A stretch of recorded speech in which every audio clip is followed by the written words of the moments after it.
गजा में जंगबंदी का वक्त खत्म होने में 2 घंटे बाकी। इसराइली हमले फिर शुरू होंगे या जंग में वक्फा मजीद बढ़ेगा? अब तक फरीकैन में इत्तफाक ना हो सका। मीडिया रिपोर्ट्स के मुताबिक सालसों ने इसराइल को कैदियों की रिहाई से मुतालिक फहरिस्त मुहैया की। इसराइल ने मानने से इनकार कर दिया। तब्दीली पर इसरार। इसराइली जंगी काबीना का इजलास जारी। जंग बंदी का इख्तिताम करीब पहुंचने के साथ इसराइली काबीना के धमकी आमेज बयानात तेज हो गए।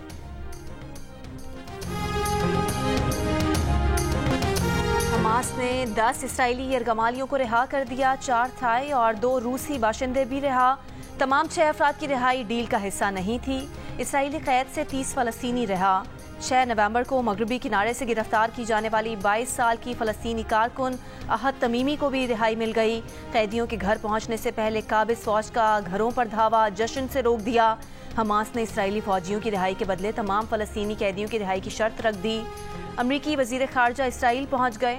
जंग बंदी में तोसी और इमदाद पर बातचीत मुतवक्के है।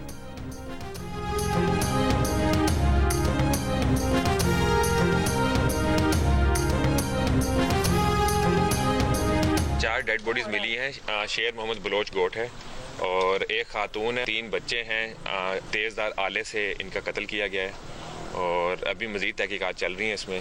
और जो इनका शोहर है उसको भी ज़ेर तफ्तीश रखा गया है। जब से हमने होश संभाले हमने तो नशे में देखा अपने चाचू को, मतलब नशा करता था, आइस वाइस पीता। कराची के इलाके गुलिस्तान जौहर कामरान चरंगी के करीब घर से एक ही खानदान के 4 अफराद की लाशें मिली हैं। मरने वालों में माँ और 3 बेटे शामिल। बच्चों की उम्रें 9, 7 और 2 साल हैं। तमाम अफराद को तेज़धार आले से कत्ल किया गया। घर के सरबराह अरशद अली को हिरासत में ले लिया गया।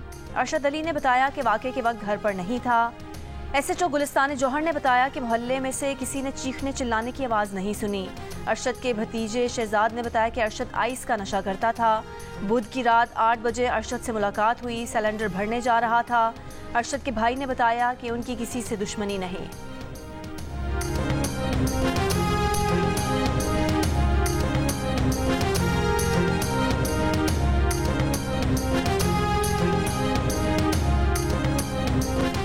लाहौर में गुज़िश्ता रात बारिश से फ़ज़ाई आलूदगी में मामूली कमी। फ़ज़ा अब भी इंतहाई मुज़र सेहत। सुबह 7:30 बजे पार्टिकुलेट मैटर की तादाद 273 रिकॉर्ड। गुज़िश्ता रोज़ ये तादाद 465 थी। स्मॉग की रोकथाम के लिए सॉफ्ट लॉकडाउन और दीगर तजावीज़ पर फैसलों के लिए निगरान वज़ीर आला मोहसिन नकवी की ज़ेर सदारत काबीना कमेटी बराए इंसदाद स्मॉग का इजलास आज होगा। कराची की फ़ज़ाई आलूदगी मज़ीद बढ़ गई। आलूदा शहरों की फहरिस्त में आज सरे फहरिस्त।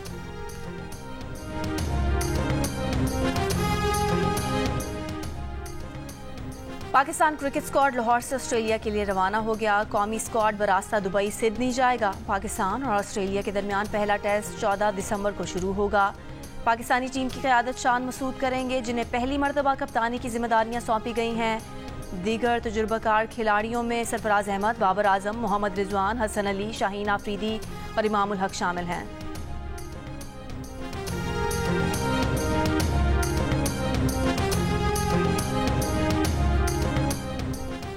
कौमी टेस्ट टीम के कप्तान शान मसूद का कहना है कि ऑस्ट्रेलिया का दौरा सबके लिए चैलेंज है। बाबर टीम में बैटिंग के लीडर और Sarfaraz Ahmed settle wicket keeper batter हैं। मोहम्मद रिजवान की बतौर बैटर ज़रूरत पड़ सकती है। सरफराज अहमद ने कहा कि ऑस्ट्रेलिया की कंडीशंस आसान नहीं।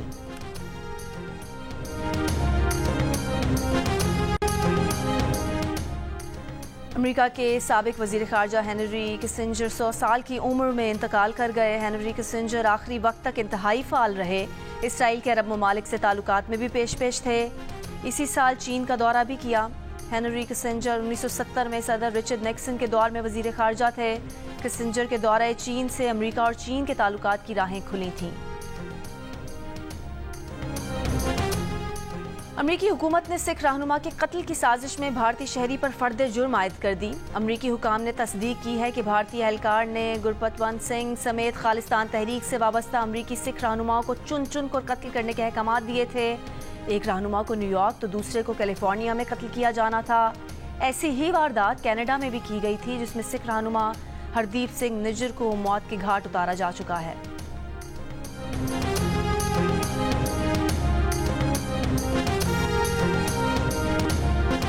नवाज शरीफ एवनफील्ड रेफरेंस में बरी। इस्लामाबाद हाई कोर्ट ने सजा खत्म कर दी। दौरान समाअत नैब प्रोसिक्यूटर ने कहा सुप्रीम कोर्ट के फैसले के 22 रेफरेंस दायर किए थे। जस्टिस मियां गुल हसन औरंगजेब ने कहा कि आप कहना चाह रहे हैं रेफरेंस दायर करना नैब की मजबूरी थी। नैब प्रोसिक्यूटर ने आगाह किया कि मरियम नवाज की बरियत के फैसले के खिलाफ नैब ने उस वक्त अपील नहीं की, अब वो फैसला हतमी है। नैब ने फ्लैगशिप रेफरेंस में नवाज शरीफ की बरियत के खिलाफ अपील भी वापस ले ली। नवाज शरीफ का फैसले पर खुशी का इजहार, कहा अल अजीजिया रेफरेंस का मामला भी अल्लाह पर छोड़ा हुआ है। पीपल्स पार्टी के यौम तासीस पर जलसा आज कोयटा में होगा।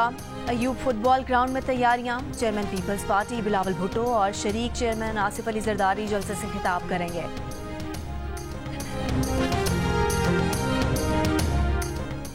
इमरान खान ने पीटीआई की चेयरमैनशिप छोड़ने का फैसला कर लिया। बैरिस्टर गौहर खान नए चेयरमैन होंगे।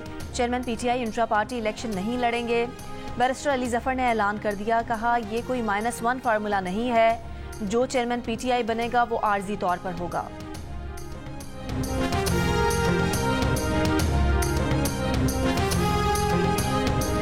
इंतखाबात में ताख़ीर की खबरें बेबुनियाद और गुमराहकुन हैं। इलेक्शन कमीशन का इंतखाबात में ताख़ीर की खबरें चलाने वाले चैनल्स के खिलाफ पैमरा से रुजू करने का फैसला। मुख्तलिफ टीवी चैनल्स पर चलने वाली ऐसी खबरों की रिकॉर्डिंग्स मंगवा ली हैं। तर्जुमान इलेक्शन कमीशन ने कहा, इंतखाबी फहरिस्तों की तैयारी ना होने की खबर बिल्कुल झूठी है। इंतखाबी फहरिस्तों की प्रिंटिंग नादरा में जारी है।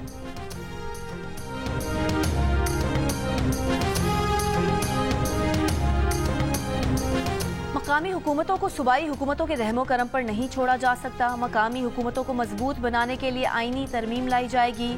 MQM और मुस्लिम लीग नून में इत्तफाक हो गया। इस्लामाबाद में वफूद की सतह पर मुज़ाकरात के बाद मीडिया से गुफ्तगू में एहसन इकबाल ने कहा कि हर हल्के से मुश्तरका उम्मीदवार खड़ा होगा, जो मुस्लिम लीग नून, MQM और फंक्शनल लीग में से किसी एक का भी हो सकता है। MQM के फारूक सत्तार बोले, महंगाई और मिसाक जमहूरियत पर गुफ्तगू का आगाज़ कर दिया, लेकिन मकामी खुदमुख्तारी पहला एजेंडा है। ज़राए के मुताबिक अब तक कराची समेत सिंध भर में किसी भी सीट पर एडजस्टमेंट नहीं हुई।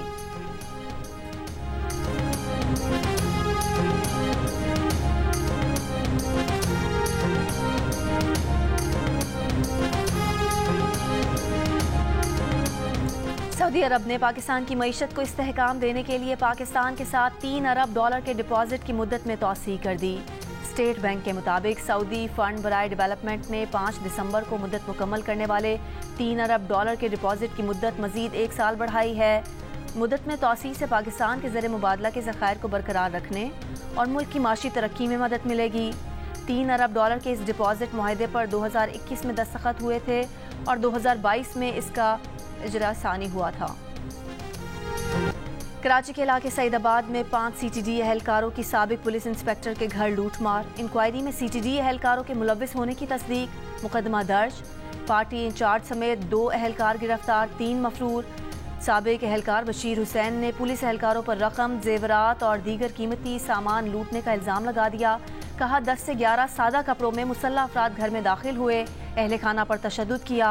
एहलकार असलहा तलाशी के बहाने आए और लूट मार करके चले गए।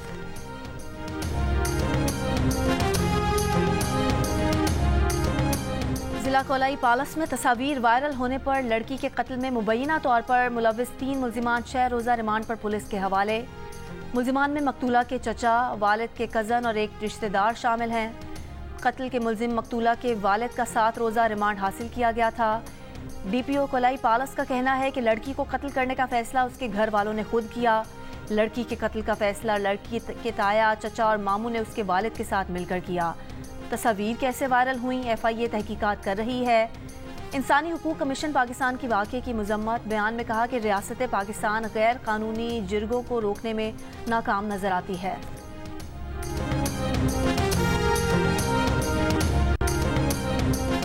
रहीम यार खान के इलाके माचका में डाकुओं से फायरिंग के तबादले में शहीद 2 पुलिस एहलकारों की नमाज जनाजा सादिक शहीद पुलिस लाइन में अदा कर दी गई।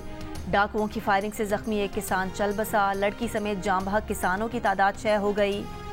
गुज़िश्ता रोज शर और कोश गैंग ने किसानों पर हमला किया था। पुलिस से मुकाबले में 4 डाकू मारे गए।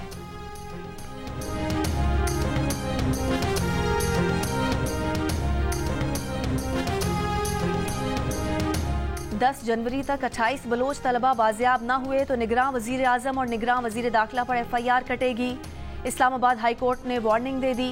बलोच तलबा बाजियाबी कमीशन की सिफारिशात पर अमल दरामद के केस में जस्टिस मोहसिन अख्तर कयानी ने कहा, अगली तारीख पर लापता तलबा बरामद न हुए तो सेक्रेटरी दिफा और सेक्रेटरी दाखिला के खिलाफ भी पर्चा काटने का हुक्म देंगे।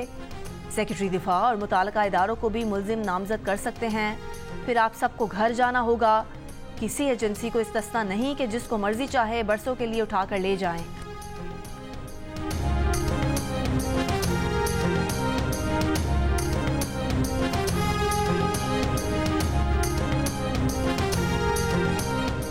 निगरान वज़ीर-ए-आज़म अनवारुल हक काकर अक़वाम मुत्तहिदा की COP28 में शिरकत के लिए दुबई पहुँच गए। वज़ीर-ए-आज़म यकूम और 2 दिसंबर को आलमी माहौलियाती एक्शन कॉन्फ्रेंस में भी शिरकत करेंगे। इससे पहले उन्होंने कुवैत सिटी में निगरान वज़ीर-ए-आज़म अनवारुल हक काकर की कुवैती सिटी के अलबयान महल पहुँचे, जहाँ पर कुवैती अव्वल नायब वज़ीर-ए-आज़म शेख तलाल अल खालिद अल अहमद अल सबा ने उनका इस्तकबाल किया। वज़ीर-ए-आज़म को कुवैत के अमीरी गार्ड के दस्ते ने गार्ड ऑफ ऑनर पेश किया। पाकिस्तान और कुवैत के तराने पेश किए गए। निगरान वज़रा और वज़ीर आला मोहसिन नकवी भी वक्त में शामिल हैं। दोनों ममालिक के वफूद के दरमियान मुज़ाकरात भी हुए।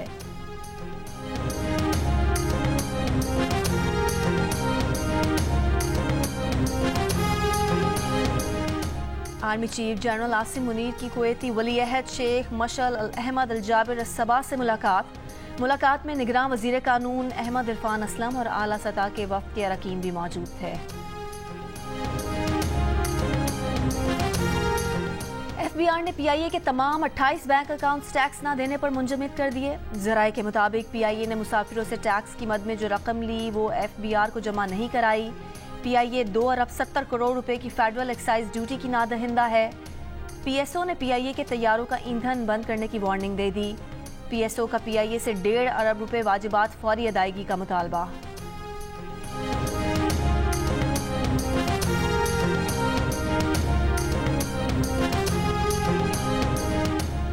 नेपरा ने के इलेक्ट्रिक को सब्सिडी की मद में खर्च की गई रकम सनती सार्फिन से वापस लेने की इजाज़त दे दी।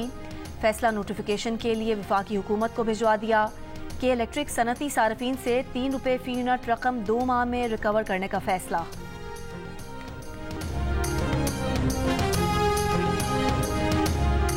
कराची के शॉपिंग मॉल में आग लगने से 11 अफराद के जाँ बहक होने की तहकीकात। मुतासरा शॉपिंग मॉल के चीफ सिक्योरिटी ऑफिसर समेत 5 अफराद को हिरासत में ले लिया गया। हिरासत में लिए गए अफराद में शॉपिंग सेंटर की 4थी मंजिल पर सॉफ्टवेयर हाउस का मालिक भी शामिल।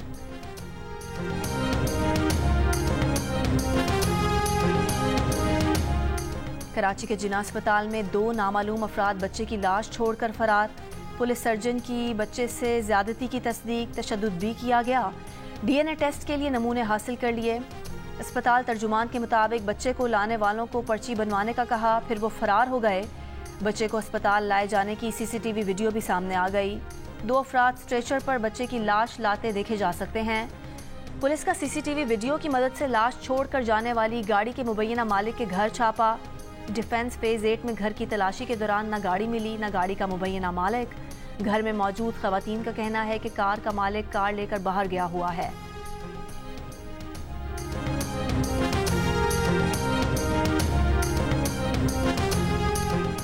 सिंध भर में ट्रैफिक चालान, property tax, Sindh revenue board के महसूलात और प्रोफेशनल टैक्स अब ई-पे के जरिए जमा हो सकेंगे। सिंध काबीना ने पंजाब की तर्ज पर ई-पे कलेक्शन की मंजूरी दे दी।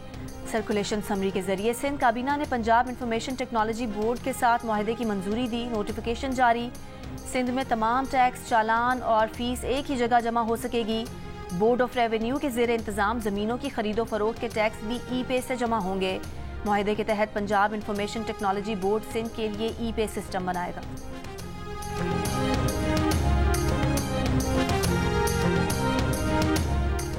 तुर्बत में मुबैना मुकाबले में जान से जाने वाले बालाच मौला बख्श की 7 दिन बाद तदफीन कर दी गई।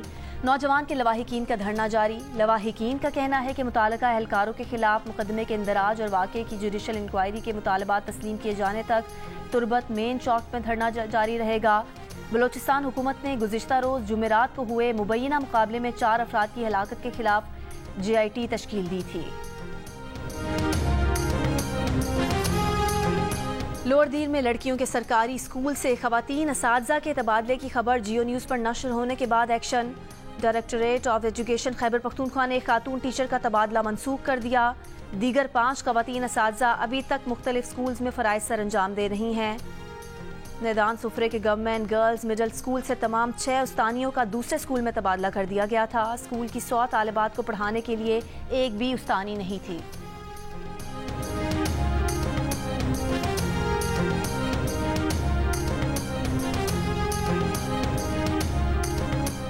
हैदराबाद टंडो आगा के इलाके में बिजली ट्रांसफार्मर फटने से 2 अफराद जख्मी।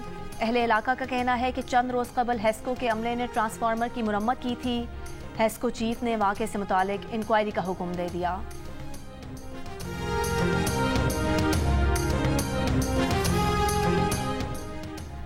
पाकिस्तान कीमियाई हथियारों के खिलाफ तंजीम OPCW के एग्जीक्यूटिव बोर्ड का रुकन मुंतखब। पाकिस्तान के अलावा दीगर 19 ममालिक को भी एग्जीक्यूटिव काउंसिल के रुकन मुंतखब कर लिया गया। वोटिंग में 98 ममालिक ने अरकान की तब्दीली के हक में वोट दिया, 8 ने मुखालफत की और 21 गैर हाजिर रहे। रूस को OPCW के एग्जीक्यूटिव काउंसिल से निकाल दिया गया। 41 अरकान पर मुश्तमिल इस काउंसिल में रुकन ममालिक को 2 बरस के लिए मुंतखब किया जाता है। पैगाम देंगे लिकुल्लु अहल फ़लस्तीन लिकुल्लु शअब फ़लस्तीन नहनु माकुम जियो न्यूज़ माकुम पाकिस्तान माकुम। हमारा मकसद फ़लस्तीन के वो निहत्ते अवाम जिनके ऊपर दिन रात जिनके ऊपर बम्बार्डमेंट हो रही है, ग्लोबल सिटीज़न दुनिया का, चाहे शहरी आप हो मैं हूँ, न्यूयॉर्क में हो, टोक्यो में हो, दिल्ली में हो, इस्तांबुल में हो, लंदन में हो, वो निकल कर आ रहा है। मकसद था शहर को मोबिलाइज करने का और वो हमने मेरे ख्याल में अचीव कर लिया है। आज कराची की आवाम ने इस बात को शो कर दिया कि कराची की आवाम किस तरीके से अपने फ़लस्तीनी भाई बहनों के साथ इस मुश्किल वक्त में साथ खड़े हैं। हम इसराइली जहरियत को कंडेम करते हैं। कराची वाले जो इसराइल ने किया पिछले 1 महीने में, 1.5 महीने में, उसको कंडेम करने के लिए यहाँ आए। सारे यकजहती है फ़लस्तीनियों के साथ और हम ये बताना चाहते हैं कि जब कहीं पे इस तरह का जुल्म होगा तो पाकिस्तान की कौम फिर एक है, वो तकसीम नहीं है। आज बहुत अच्छा इनिशिएटिव है और हम ये समझते हैं कि इस इनिशिएटिव में जमात इस्लामी भी साथ है, कराची के आवाम भी पूरी तरह साथ हैं, गजा के मुजाहिदों के साथ, इसराइल की दरिंदगी के खिलाफ। ये सारे कौमियतें, सारे मसलक है, सारे पार्टियाँ सबसे बालातर होकर के फ़लस्तीन की मजलूम आवाम के साथ खड़े थे, खड़े हैं और खड़े रहेंगे। ये एब्सोल्युटली एक जहती है जो कि तमाम आवाम की, पाकिस्तानी आवाम की के गम और गुस्से की तर्जुमानी कर रहा है। फ़लस्तीन के मसले को मैं मजहबी मसला नहीं समझता, ये इंसानी मसला है। अगर इंसान के खिलाफ जुल्म हो रहा है तो आपको उसके खिलाफ आवाज़ उठानी है। फ़लस्तीनियों से इज़हार यकजहती के लिए कराची में रैली, हर मकतबा फ़िक्र से ताल्लुक़ रखने वाले अफराद की शिरकत, सियासी वाबस्तगी से बालातर होकर सियासी जमातों की शिरकत, समाजी, अदबी और शोबिज़ हलकों से बड़ी तादाद में लोग मौजूद। रैली के मुंतज़मीन का कहना है कि गैर सियासी और गैर इख्तलाफी प्लेटफार्म मुहैया किया गया है ताकि हर मकतबा फ़िक्र से ताल्लुक़ रखने वाले अफराद एक जगह इकट्ठे होकर इसराइली मुजालिम के खिलाफ अपना एहतजाज रिकॉर्ड करवा सकें। Noon league, peoples party, MKM Pakistan, Jamaat Islami और ANP समेत मुख्तलिफ सियासी जमातों, वकला, मजदूरों और ताजिर तंजीमों की भी शिरकत।